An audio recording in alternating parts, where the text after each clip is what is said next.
The oldest mention of the name Israel is on the Merneptah stele, an ancient Egyptian archaeological artifact.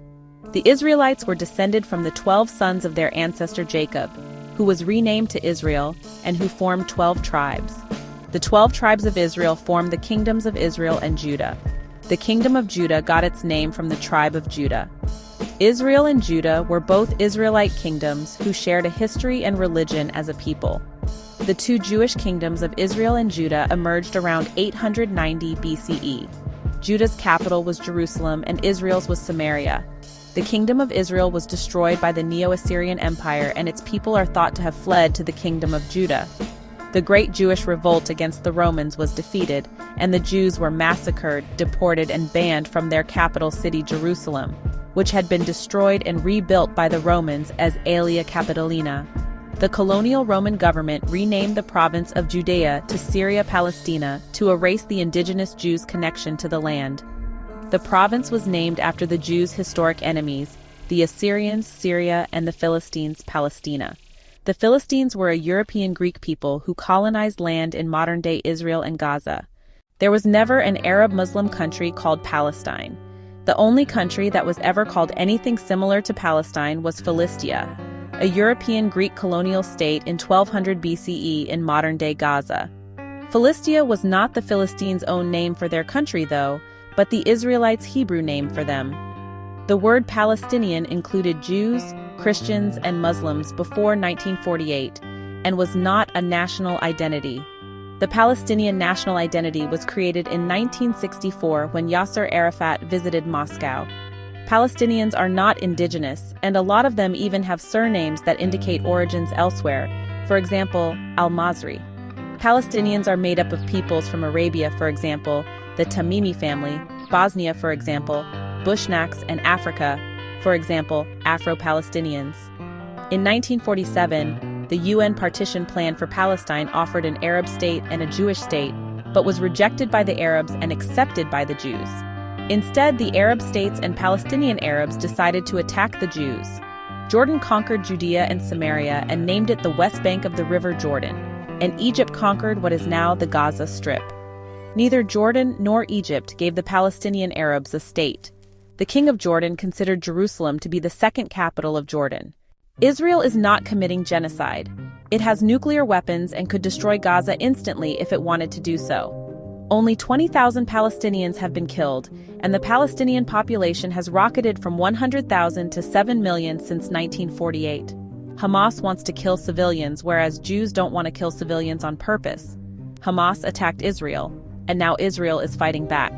Hamas terrorists hide amongst civilian areas, for example, schools and hospitals.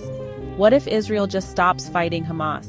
Well, Hamas said that they will do October 7th again and again until Israel is destroyed. The Palestinian government does not allow land sales to Jews. Israel is not an apartheid state. It has Arab members of parliament, the Knesset, and Arabic road signs. There are no Jews in Arab countries' parliaments. Jewish settlers. The Jewish settlers are settling Judea, their homeland. Jews were kicked out of Judea and Samaria, also known as the West Bank, in 1948, and their descendants are returning. What is wrong with that? Arabs live in Israel, so why shouldn't Jews live in Palestine? Indigeneity.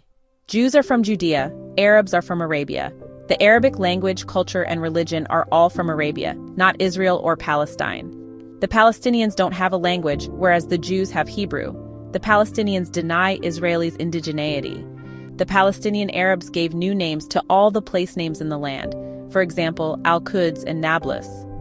Some of these names are taken directly from the colonizers' names for them, as in the case of Nablus, which comes from the Romans' Neapolis, and the West Bank from the Jordanian occupation. Israel changes these names back to their original biblical Hebrew names and is accused of colonialism. The Arab colonizers that invaded the land during the Arab conquest of the Levant built the Dome of the Rock on top of the site of the Jewish temple in Jerusalem. Palestinian Arabs appropriate Jewish culture and history, such as when they say that Jesus was Palestinian because he was born in Bethlehem, which is the equivalent of claiming that Pocahontas was American. However, if Jesus was Palestinian, does this mean that the Palestinians killed Jesus? Jews are accused of killing Jesus and Muhammad and of being European colonizers. The idea that Israelis are simply European colonizers is strange because it implies that they just randomly chose to colonize Palestine for no reason and started victimizing Palestinians. Why would they even choose to come to Palestine if they are not from there? The idea is based on the anti-Semitic belief that Jews are uniquely evil and irrational compared to the other nations of the world. Right of return. The idea of the Palestinian right of return is stupid because there were 200 million refugees in 1947, 1948, and 1949 who were not allowed back to the land. The Palestinian Arabs fought against the Jews in the 1948 war, which the Jews won. Why should the Palestinians be allowed to come back to live on the land which the Jews won from them fairly? A lot of the so-called Palestinian refugee camps are in Palestine itself, for example, the Jenin refugee camp.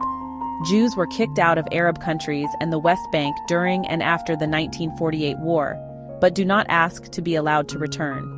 Palestinian Arabs are no more indigenous to Israel or Palestine than Jews are to the other Arab countries. The Israelis have offered numerous peace offers to the Palestinians, but all have been rejected because the Palestinians want to destroy Israel, and the Israelis just want peace with the Palestinians.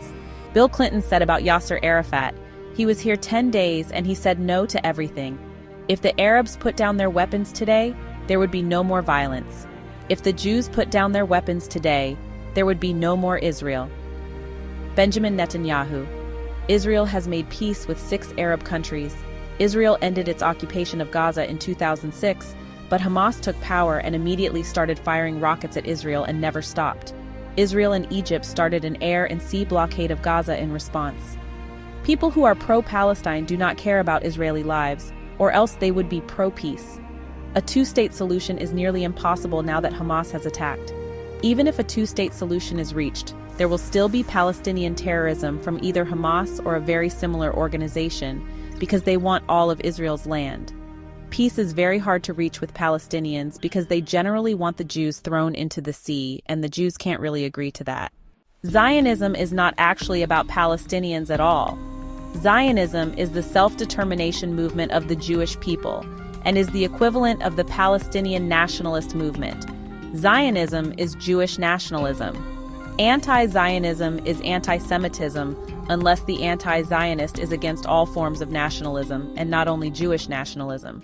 The yellow star was created by the Arab Islamic caliphates to identify Jews. Before 1948, Jews were not allowed to go beyond the 7th step of the Cave of the Patriarchs. The international community and media are obsessed with the Israeli-Palestinian conflict, which is a very specific Middle Eastern geopolitical dispute. No Jews, no news. There is way less media attention on the Armenia-Azerbaijan conflict. Iran wants to kill Israel but probably can't because of no land borders. Maybe Syria?